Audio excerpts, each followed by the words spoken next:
بسم الله الرحمن الرحيم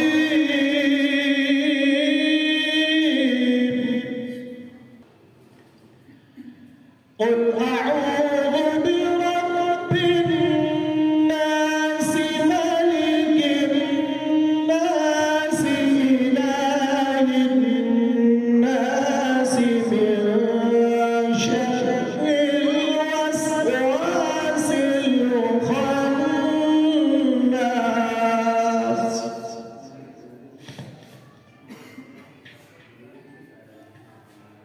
الذي يوسوس في صدور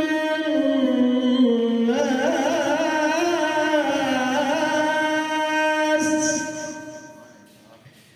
من الجنة